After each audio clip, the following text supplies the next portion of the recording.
Ahead, the key idea from this presentation, that is a blockchain technology. We move in for the third session, which is based on digital transaction and metal holdings. The moderator of the session is going to be Mr. Krishna Hegde, MMTC PAM. May we request you to join us here on this dais. The panelists, Ms. Riya Chatterjee, Safe Gold, Mr. Ashraf Rizvi, Digital Swiss Gold, Mr. Sandeep Munka, Google Pay, Mr. Jayant Pavania, Guest Bank. Thank you all. It's a pleasure to be here today. It's a nice audience to discuss a concept which has been taking India by storm for the last few years. So before we start this whole discussion, and I let the panelists do introductions, I just wanted to set the context for the panel. How many of you here have bought gold digitally over the last 2 years? About half a dozen people. So just put some numbers around this, right? So because some of the participants on the platform have been active proponents of digital gold in India. At this point of time, there are more than 70 million accounts within India which have digital gold in them. So even the population of India and the addressable market, 70 million is a large number. So the digital gold penetration within the country itself is much, much higher than what it probably is within this room, which is an interesting kind of observation, I think. And digitization of assets is a trend which is happening across industries. It started with cash, it's happened in the stock market, and now it is happening within the gold industry itself. And the idea of the panel is to put digitization of gold into context and how does it impact us going forward. With that as the background, I would like to introduce my August panel. We'll start with you. I'm Riya. Hi, I'm from Safe Gold. We're one of the digital gold platforms that Krishna was just mentioning. We help you to buy, sell, and sort of get gold delivered, starting from fractional quantities and amounts as low as 1 rupee. Hi, I'm Ashraf Rizvi. I'm with Digital Swiss Gold. We're similar to the Riya's platform, except that we're doing everything out of Switzerland. We allow people to buy, sell, store, gift gold all over the world.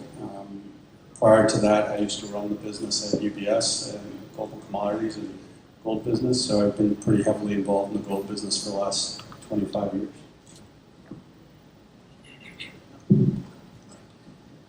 Good afternoon, I am Sandeep Munka. I lead fintech and payment partnerships for Google Pay. A few of you might be aware, Google Pay is a recent launch from Google. It is a financial app, and we launched as Google Pays in India in 2017. So in less than 2 years, we have seen phenomenal performance in India, and we'll talk more about it. We recently started to also enable digital buying and selling of gold on our platform. Thank you. Hi, I'm Surendra Mehta. I'm the National Secretary of India Bullion and Jewellers Association. Apart from that, I'm also a chartered accountant and represent the bullion and jewelry industry. Hello everyone, Jayant Pavania from Yes Bank. I'm part of the balance sheet management team at the bank, and I also look after bullion trading. Thanks, everybody. So just to get things going, all of us are aware that gold in India spans both bullion and jewelry. While most of the consumption happens in jewelry format, most of the trading and most of the kind of gold we focus on in this room has been in the bullion space. And who better to think about digitization across both than Mr. Mehta. So I'll start the panel with Mr. Mehta in terms of the traction we are seeing with change within the gold industry across bullion and jewelry, and some of the recent observations which you have to share there. It would be useful for us to get the ball rolling here. Well, first of all, we have to see one big aspect in our industry, that our industry is divided into two segments. One is bullion, another is jewelry. And now the bullion is divided into digital gold and physical bullion or physical gold. I would like to share one of the experience. We have our annual conference every year in the month of March. And this time, in the IIGC conference, there was an audience of about 800 plus audience. And we found almost 200, 300 new faces in the audience. And the next day, I called for the visiting cards, that who were the audience in this. And it was really interesting to find that apart from bullion dealer and jewelers, the audience consists of investment advisors, business advisors, equity brokers, mutual fund consultant, mutual fund managers, and some of the bankers who have no relation or no connections with our industry.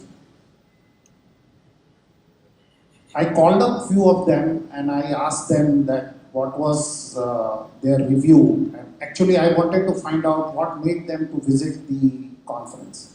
And they said that we are looking for a different market. Equity market or the other markets are already overshooted, and we want to advise our customers, advise our clients to diversify their portfolio to different fields. Of course, in the current scenario, they cannot advise their clients to invest in jewelry. So they are advising their clients to invest in the bullion. Bullion, I means gold. And most of them are advising their clients to invest in digital gold. Now, it clearly means that there is a market for everyone. There is a market for digital gold, there is a market for physical gold, there is a market for jewelry also. What we have to learn from this is that we are looking at a big shift in the buyers, a big shift in the audience. Probably some of the bankers have even called me and told me that next time please put us in one of the panel. I am seeing probably we are going to see a complete change of audience in the next 2 to 3 years. So I see an industry of a real good future for our industry. When take for example sovereign gold bond. In spite of everybody saying it's a failure, but in sovereign gold bond and GMS we already have about 30 tons of gold. So government is also trying to push in the paper gold, digital gold, apart from the physical gold. So I see market for everyone, and I see digital gold is the future of this country. Thank you, sir. That is very positive. And with that as the context, let's just move on to Sandeep, because Google Pay has been the most recent launch of digital gold in the country. So what has been the thought process behind Google Pay launching digital gold? And if you could share some observations of your experience over the last few months, what kind of consumers you're getting, what is the traction? So I'll just maybe spend some time explaining Google Pay in India, and that will lead into getting into the gold side of things. So India is a very important country for Google across products. India is both a talent hub, and the use cases that are developed in India are now taken worldwide.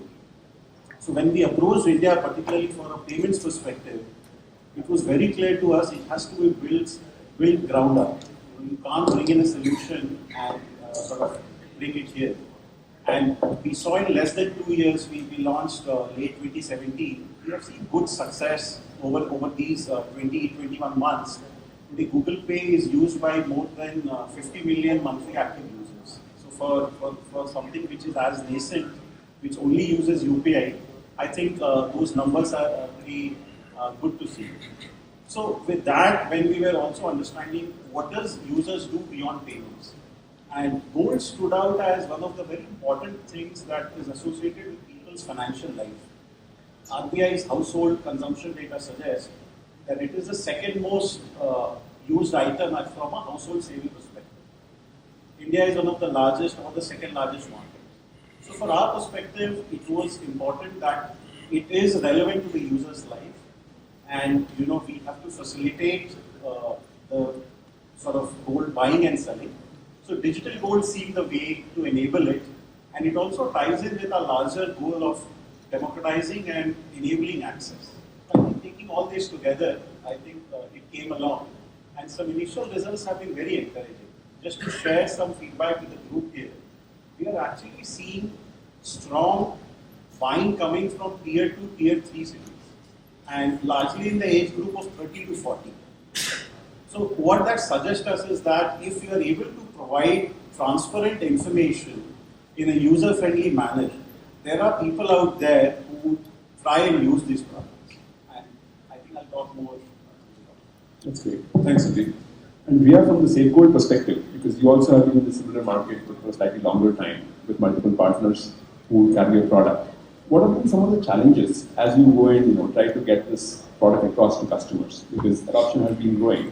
What are the challenges you see? So I think just in this part of the conversation itself, we've touched upon how gold itself means so much to different people, or different things to different people, and specifically how digital gold itself can refer to so many different things, right? So I think the first part of it that we really need to address and hopefully educate consumers more about is really to articulate the concept of digital gold. What are we talking about? Are we talking about an ETF? Are we talking about something where there is no physical? Can you get delivery? So first of all, there is this idea that, in our case at least, there is physical gold, it's sitting in a vault, you can buy fractional quantities, you can do a lot with it, you can store it, get it, etc. But that's one definition of digital gold. And just making sure that people understand that is, I think, the first challenge. This is especially in the context, I think, of the fact that gold already occupies a certain space in someone's mind.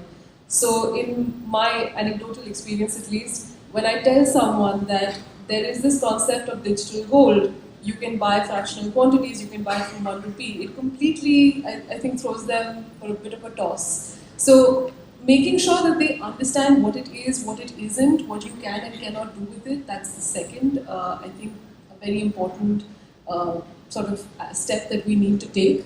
And overall, I think, given that the industry has grown, thankfully, quite well, it's had a lot of positive traction, there are some issues, or there are some things for us to consider from the perspective that it's a new technology, and issues like fraud and making sure that the quality standards are met, stuff like that, will always be a concern for customers. So how do we address that? Do we wait for someone to come and regulate us, or do we, as sort of responsible stakeholders in this industry, self-regulate and say that these are the standards that we will meet, and therefore give consumers more of peace of mind when it comes to the whole thing? Absolutely. I think trust is a huge part about the whole gold buying experience. And as an industry, if we're able to build more trust into digital gold as a product, that will help us take things forward further. Ashraf, let me just move this across to you, because you've got a slightly different perspective working out of Switzerland. How has been the perception for digital gold, and what is the way you thought digital gold progresses in a global context? Great. Yeah, so I think related to the earlier comments, what we're seeing is we're in the early stages of launch, so many of you have come by our booth. We're seeing enormous interest in early signups, and I think part of that is driven by the fact that people are very interested in the product and interested in the fact that they can get it in Switzerland, which is a sort of a safe, neutral perspective. And we think that this serves a specific need for people, which is that trust, as you mentioned, is a very important thing. And one of the things, of course, that here in India everybody wants is you want to have the gold physically in your possession. You trust yourself. You don't necessarily trust someone else to hold it. And so that ties in nicely to the earlier speaker that we had. We talked about blockchain. And one of the benefits of blockchain, of course, is that it provides an immutable trust solution where you know that you own that instrument, it can't be changed, and it can be reported at all times. So we're trying to really combine a combination of things, the safety and security of having it in a safe place in Switzerland, and put it on the blockchain so that you know you actually own it. And so that's really trying to merge what a number of the panelists are going to talk about here.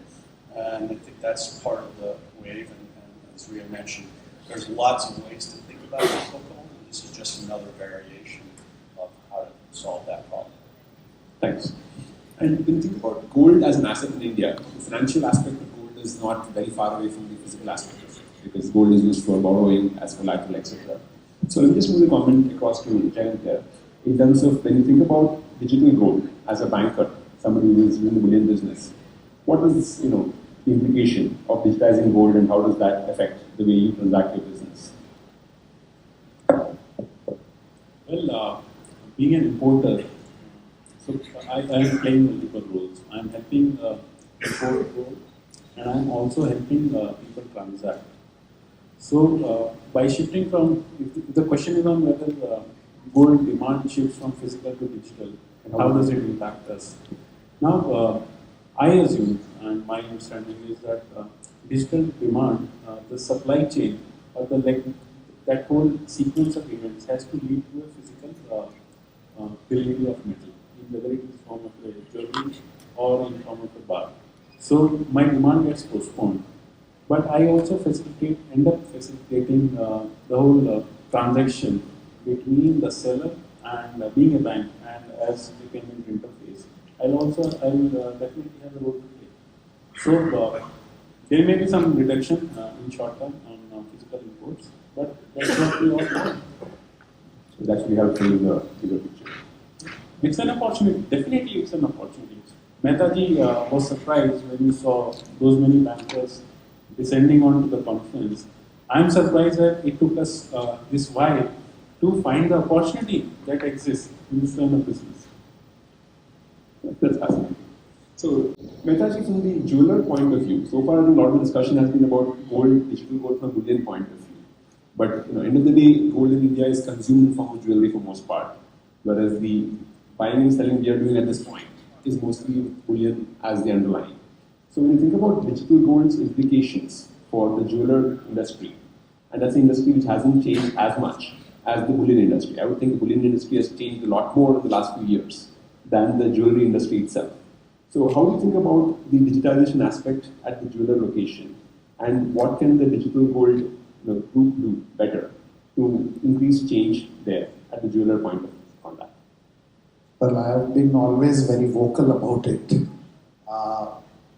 See, jewelers need to change.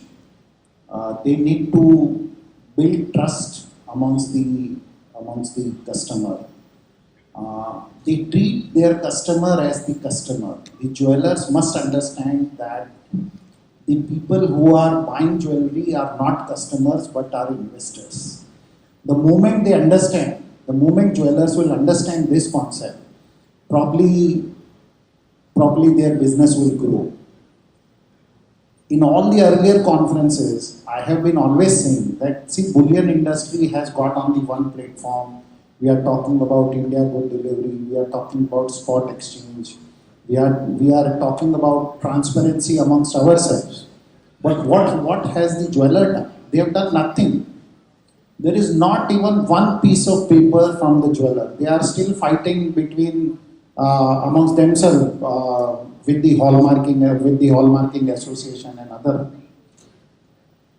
It is very important that the jewelers will have to understand that a person who is buying gold is actually investing in it. It is only for the labor charge which he is paying. He is enjoying the jewelry.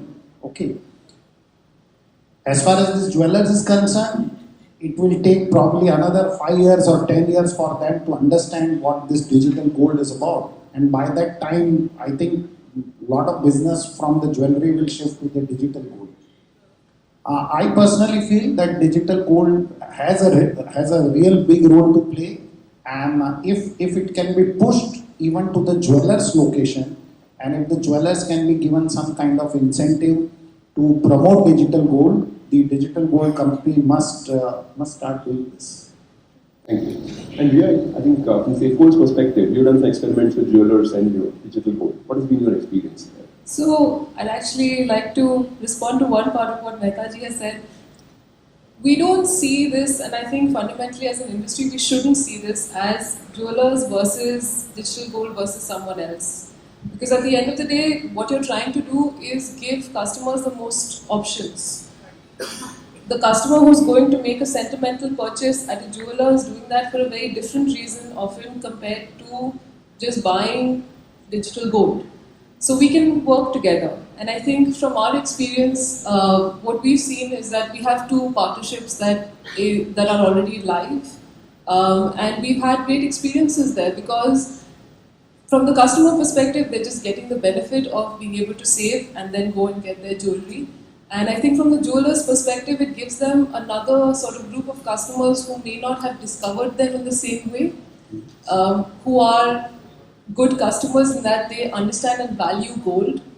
And the best part of it is that you're no longer tying the purchase of gold to sort of this one milestone event in your life that you should wait for, or specific days in the year, or something like that, which has a sort of external connotation to it.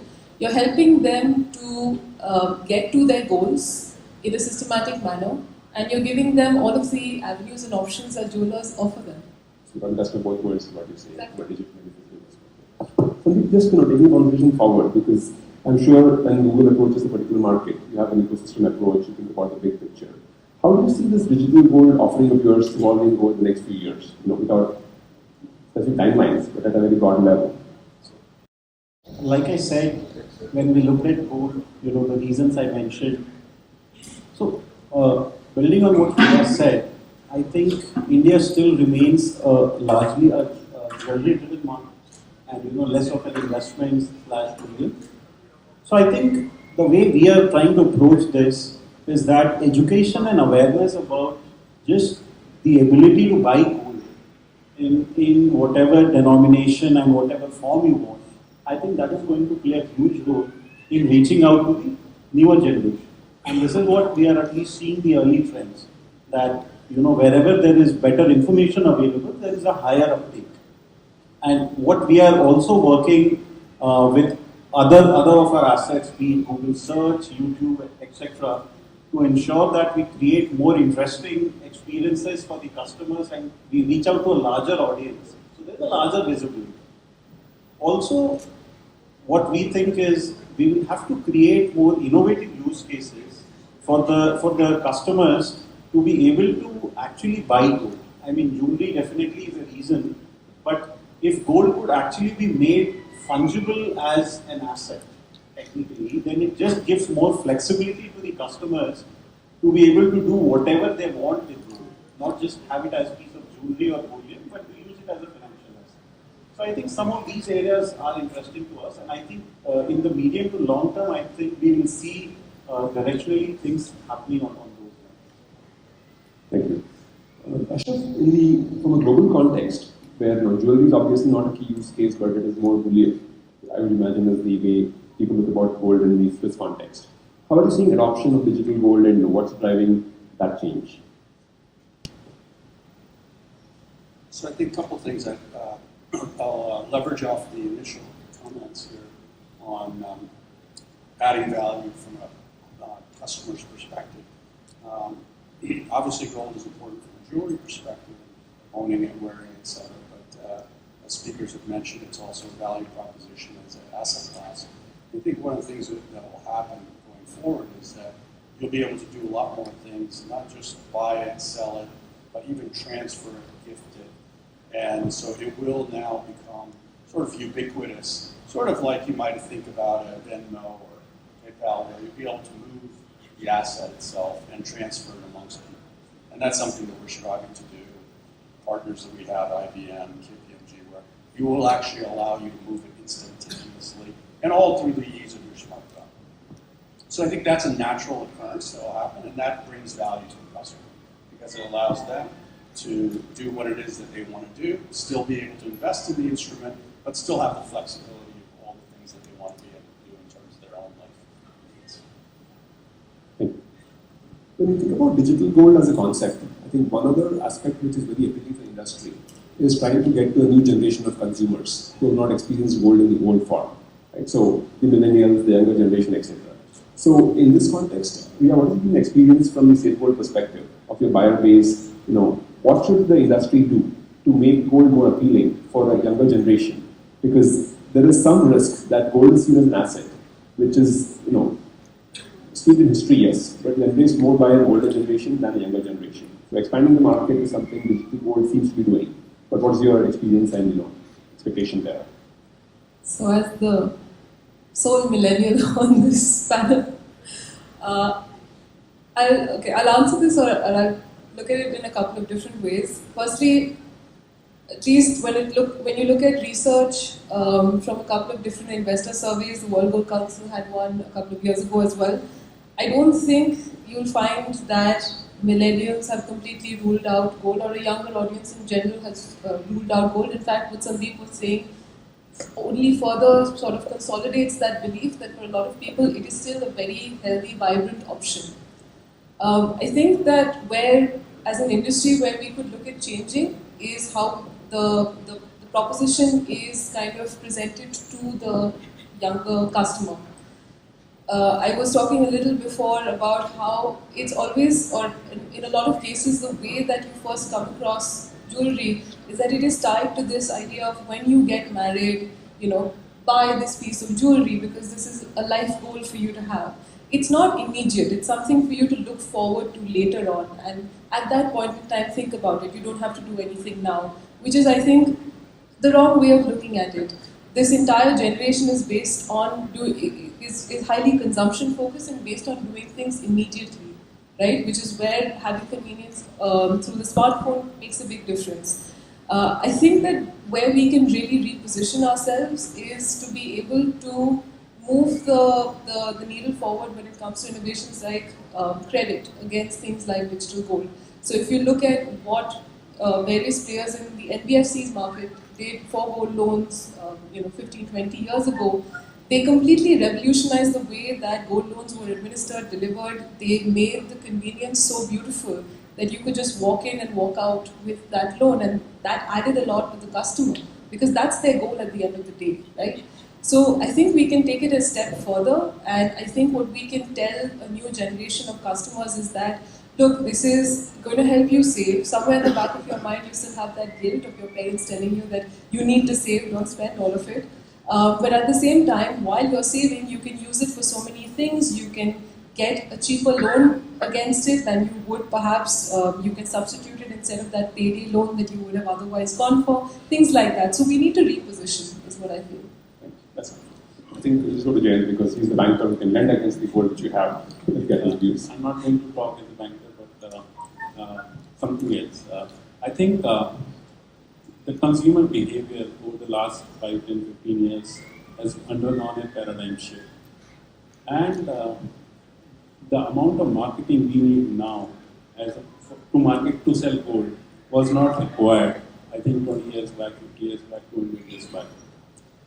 So, and with the convenience of buying, the convenience that online purchases offer, there are no two ways about it. So it's for all the participants in the supply chain of gold to realize that the digital is the only way forward. And the earlier we iron out the differences in this digital supply chain, the better it is for the entire market. Anybody else have anything to add on this particular? Cool. So what we'll do now is, given the number of audience questions which have been streaming in the background, let's just kind of shift that slightly and move on to the audience questions. The first question which is there is about a regulatory platform for digital gold to secure consumer interest, which is very similar to the second question also. So, in terms of thinking about digital gold as an asset, because you're trusting somebody to hold gold for you. So, you're doing money through an online platform typically, but you don't see the physical product in your hand. So, how do you protect consumer interest? What is the comfort around it? What is the regulation around it? And what is the way forward? Maybe we'll start with Ria and then we'll move on to Sandeep for this. So I think Ashraf may actually be in a better position to answer this since you guys are working on a solution based on this. I think we've tried to, each of us in our own way, try to set up the structure in a manner that gives the customer the most amount of peace of mind. In our case, for example, we have an independent custodian, we have an independent trustee, so you're not taking counterparty risk on us. And through things like the blockchain, I hope that will just become better and better. So I think it's a really good question because gold is about safety and people want to have it in their hands. And having someone else hold it, makes people, of course, nervous initially. But I think if we think about how financial markets have evolved over the years, whether it's here in India or in other parts of the world, people are now more and more comfortable with the fact that whether it's their stocks or cash or other things, someone else is holding it. So it's a bank, it's a securities firm, etc. And I think gold will basically move in that same dimension. And one of the ways we think we can solve this, of course, is through the blockchain. It's very powerful in that you don't have to trust, and that you can see it transparently. So any record that's held of your ownership of a bar of gold, the serial number, who produced it, when you bought it, how much it was, what the purity of it is, where it's held, all of that can be stored. It's immutable. It can't be changed. You can access it. Everyone else that has permission can access it. And so it becomes this immutable right. And this is the same thing that will happen, for example, in real estate. How do you record the ownership of a property at the end of the day? Blockchain would be a great solution for something like that. And so, one of the main problems right now that we deal with in the financial industry is every single person that's up here and every one of you, you all have a ledger. You have some mechanism by which you keep track of things that you've done, right? Whether it's a transaction you've done, whether it's ownership, and if you do it with us or someone else, there's multiple ledgers that are happening here, and each of them have to reconcile and match. And that's very inefficient at the end of the day. And one of the powerful things about the blockchain, the previous speaker spoke about this, is that there's only one ledger, and we're all using the same one, and so therefore there's no issue about uncertainty or who owns what. This, I think, is in many ways, I'm a big believer that blockchain is probably going to be as powerful. It's not going to be as powerful as the internet or the smartphone, but it's going to be one of the most powerful things going forward because it's incredibly efficient for people to have to do the same thing over and over 100 different times. And we all suffer from it, whether you're Google or you're Amazon or anyone else. And it's also one of the reasons there's so many big firms adopting the blockchain. So I think this is the thing that will solve. It also solves the regulatory problem, which is a second question here, is that you don't need to trust the government to oversee it. In fact, a lot of people don't trust the government, right? So this is one of the reasons a lot of people want to own gold. So this is something that can sort of address that in that it's a trustless situation. You don't have to trust someone else because you can see it yourself and have access to it. And now it's just a question of making it easy, and I think that will come very quickly. It'll be all available on your smartphone. I think the time is happening right now, and I think you'll see, just like UPI happened or demonetization happened, a lot of these things are happening behind the scenes very, very rapidly, and they'll be implemented before you know it. So, Deep, on the trust question, how does Google address that? So I think when we were considering to launch gold, trust was the number one factor on our mind. That how do we ensure the customers are absolutely sure that nothing happens to their gold? And there were extensive discussions on how that is done. So there is a prevalent industry practice in India on the trustee-custodian relationship. So we ensured that the best-in-class relationship is put in place with the right kind of partners. And I think that gives us confidence that it is all taken care with the right legal arrangement and the partner. But we still think, given the emotional value that gold has, and generally, if you compare markets, India happens to be relatively on the lower side of trust when we do transactions. So I think it is of paramount importance that this is continued and all ecosystem players actually work to ensure that that breach does not happen. People honor what they're supposed to. So I think that's the way forward. So by proving trust by delivery is what you're saying. Yeah. Let's go to the next question, because there seems to be a question which is more about the gold spot exchange and digital gold. And I guess Mehtaji is probably best equipped to handle this question in terms of how relevant will digital gold be in its existing form once regulations around the spot exchange come into force. No, spot exchange will be totally different thing. I think when we are talking about digital gold, we are also talking even one gold for 1 rupee. But spot exchange probably we'll talk about maybe 100 grams or 1 kg bar, or maybe in future say not less than 10 grams or so. So I think there is no connection between spot exchange and digital gold. Digital gold will remain there. and spot exchange also has its own market. So there is no connection, because if I get an opportunity to purchase gold even for 1 rupee or 5 rupee, then I would probably use Safe Gold platform or MMTC platform. The exchange will never entertain me. Democratizing gold and keeping it into a smaller ticket size, I guess that's the digital gold that you're speaking of. There's one interesting question which seems to integrate all different participants on the stage. The question on saying that, can I take a gold loan from Yes Bank, buy on Safe Gold, and sell on DigiSwiss? So we'll start with Yes Bank and then move across down the line. Banks lend with some end use in mind. It's definitely not for speculative purposes. So I guess we just change the question slightly to the interoperability, because I think the crux of this question also is, if you buy on one digital gold platform, can you sell on different platforms, be it domestically or overseas? So how do you think about the current state of play there, and how do you see that evolving? So it's a really good question. So I think interoperability is something that will happen over time. It's not going to happen initially, because even for the parties involved, to connect to multiple parties is quite complicated. So it's much easier to have a closed or permission system.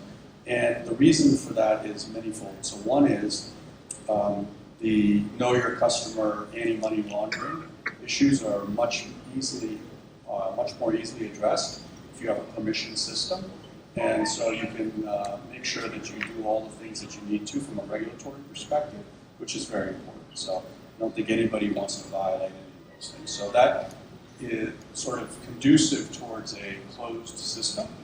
That being said, I think the possibility of buying, selling, storing, gifting, or borrowing money from one platform and leveraging banks to facilitate that is going to have more payment mechanisms is probably the first step. And I think the second step is interoperability between different participants. So for example, us and SafeGold, because that requires a much more complicated connection at the end of the day. Whereas between us or SafeGold and let's say Google Pay or banks or other UPI, et cetera, is actually much easier and will most likely is already being done and will be accomplished very, very soon. And I think that's a pretty short step, and we'll be happy pretty quickly. There are a couple of questions on features of digital gold from an education perspective. There's one about, can you use credit cards to buy gold digitally? And one more about, what is the buy-sell spread on digital gold? Maybe Sandeep, you can have a go at it, and then Ria. So, at least from a Google Pay perspective, we are a UPI-only app. What I understand, if you are buying any investment instrument, be it a mutual fund or if you're buying gold digitally, credit is not used as an instrument. So same principle is followed, and I think that has its own logic, that you don't sort of buy something on credit when you are investing. So that is the first part. Second is on the bid offer spread. What is the buy-sell difference, and how does that? I think probably Ria or you would be better placed to answer that.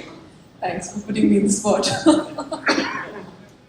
So I can't answer I can't give you a specific number of this is the exact bid-ask spread, because obviously that is something which it goes to the heart of what we try to do, which is to source gold at the best rates and then give it to customers at an economic, at a competitive economic price, and then kind of be also able to take it back from them. I think what our main goal is sort of to try and just be as competitive as possible.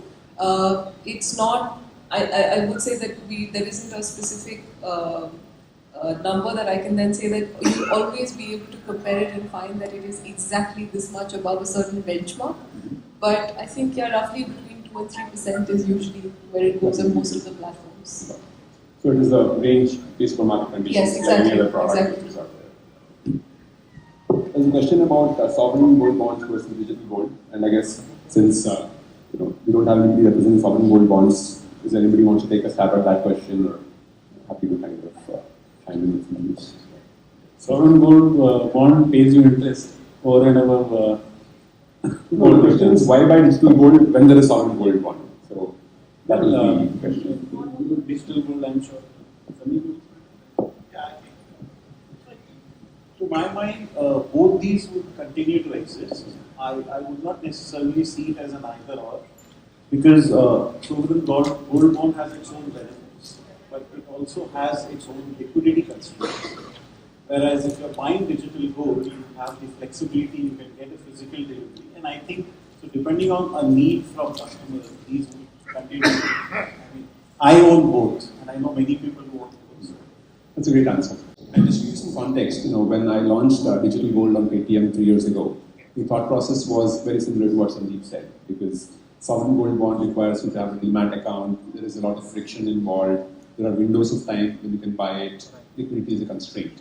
Whereas digital gold kind of addressed all of these issues. You can buy 24/7, you can sell at midnight on Saturday and get the money in your account instantly, which you cannot do with sovereign gold bond. And similarly, the need for a demat account, the need to buy a little ticket size was not there. So it's a very different kind of product for different end use cases, I guess. So there is one other question with regard to the jewelry market itself, and maybe Mehta, you can answer this.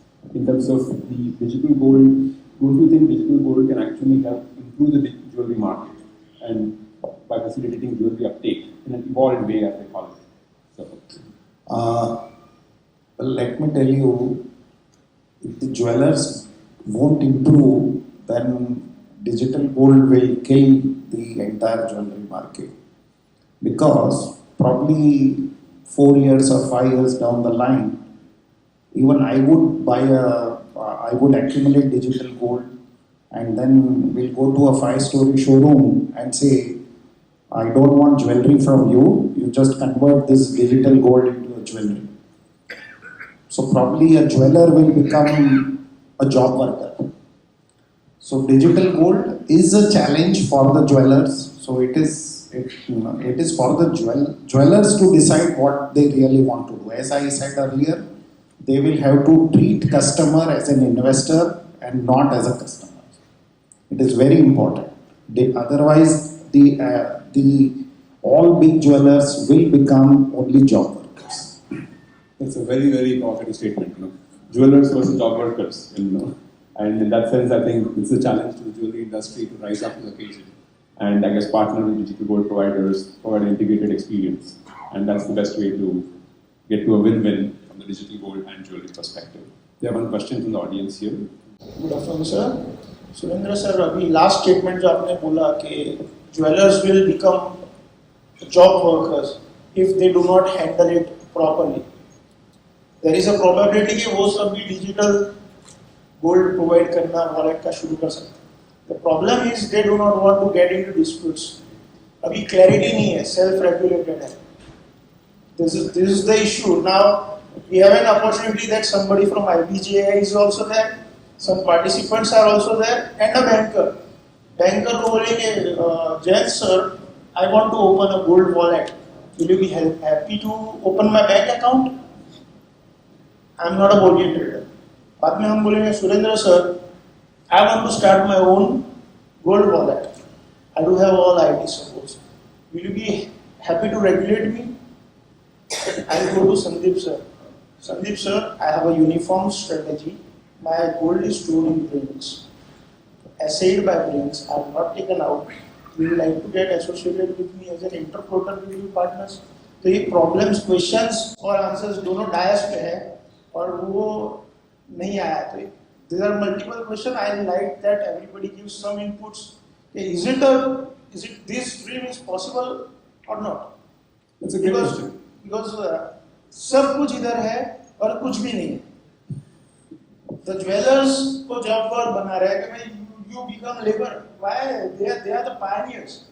Absolutely. I think so. The way the participants are discussing this issue is that digital gold is going to be a way in which jewelers can take it to the next level. This is an innovative product. Absolutely. Nobody is going to stop it. But they do not want to risk their goodwill. वो 50 साल से business कर रहे हैं jewelers 50 साल से business कर they don't want to get into dispute.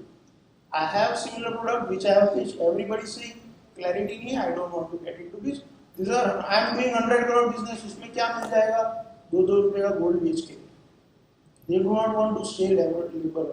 तो अगर Surendra sir takes an opportunity and explain कि हाँ this is legal, this is systematic, this can be done by this jewellers और पार्टिसिपेंट्स, ये this is a B2B participant है, we are not going और teaching any clients as of today. तो Surendra sir, Jayant sir, आपके ऊपर भी जवाब दिया कि अभी भी आपको पूछती है, AML वाले भी आपको पूछते हैं, KYC वाले भी आपको पूछते हैं, और वॉलेट वाले को KYC रखना है 5,000 के ऊपर ट्रांजैक्शन है तो आप अकाउंट खोलेंगे कि नहीं. तो चौहान थे you, but still let me answer your question. देखिए, अभी रिसेंटली एक कंज्यूमर प्रोटेक्शन बिल पास हुआ है पार्लियामेंट में, ठीक है. इंडिया में इस टाइप का बिल पहले कभी आया नहीं था, और जब कंज्यूमर प्रोटेक्शन बिल पास हो जाता है और जब वो नोटिफाई हो जाएगा तो उसके बाद आपको मोस्ट ऑफ द इंडस्ट्री को किसी रेगुलेशन की जरूरत नहीं है. प्लीज अंडरस्टैंड, आपको कंज्यूमर को प्रोटेक्ट करना है, यही रेगुलेशन है. आप कंज्यूमर को कैसे प्रोटेक्ट करेंगे? कोई भी आदमी किसी को, कोई ज्वेलर और कई ज्वेलर्स लोग लड़ते रहते हैं कि हॉलमार्किंग इसकी जवाबदारी है, उसकी जवाबदारी है. आप कंज्यूमर प्रोटेक्शन बिल साफ पढ़ लीजिए, उसमें क्लियर लिखा है सबकी जवाबदारी. तो कोई ये रेगुलेशन आएगा नहीं आएगा इसका कोई मीनिंग ही नहीं होता है. हर एक गोल्ड इंडस्ट्री और specially till the point of that it is not converted into jewellery, बहुत मैच्योर इंडस्ट्री है. हम लोग 2.5 लाख करोड़ का माल इंपोर्ट करते हैं, सारी बड़ी बड़ी बैंकें इन्वॉल्व हैं, MMTC जैसी रिफाइनरीज इन्वॉल्व हैं, LBMA अप्रूव्ड रिफाइनरीज हैं वो, और बहुत रेगुलेटेड तरीके से काम करते हैं. ये बहुत जल्दी खुद ही, जब एक डिजिटल गोल्ड एक बड़ी इंडस्ट्री हो जाएगी तो ये खुद ही अपना रेगुलेशन बना के, जैसे हम स्पॉट एक्सचेंज के लिए ले गए, ये खुद ही बना के ले जाएंगे. तो मुझे नहीं लगता कि ये कोई बहुत बड़ा कंसर्न है. जहाँ तक KYC और ये सारा सवाल है, ये तो जिस तरह से सरकार आपको रिक्वायरमेंट डाल रही है कि आपको हर डेटा मेंटेन करना है, तो सभी लोग करते हैं.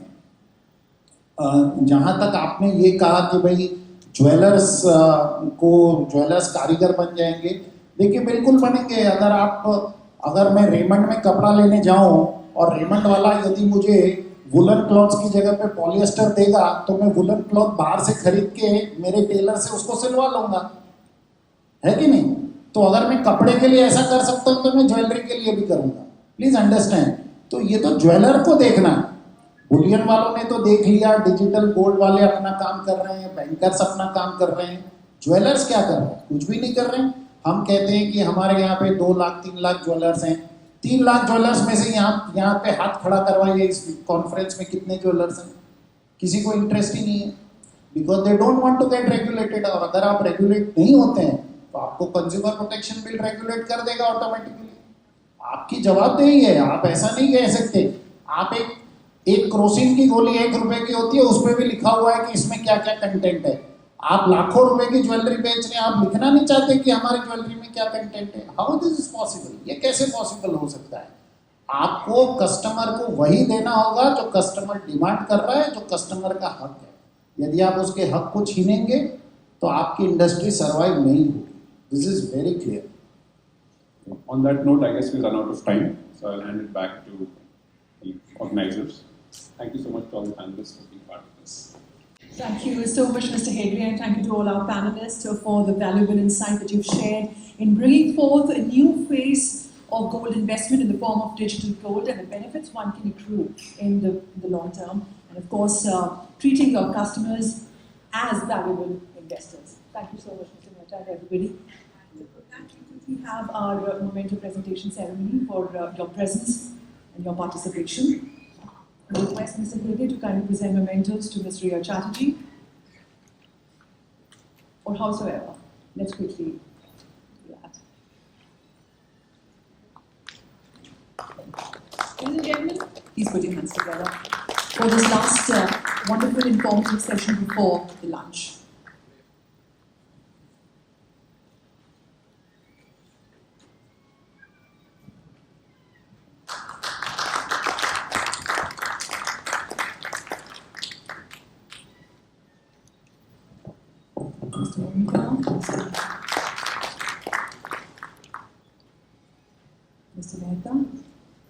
you so much. And Mr. Pavania. And may we request Mr. Abhinya Sharma from Vedanta Group to join us here on the dais to present a memento to Mr. Hegde.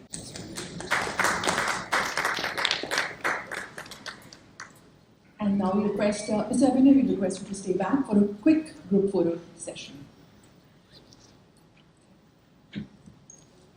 And that, ladies and gentlemen, brings us towards the end of our session.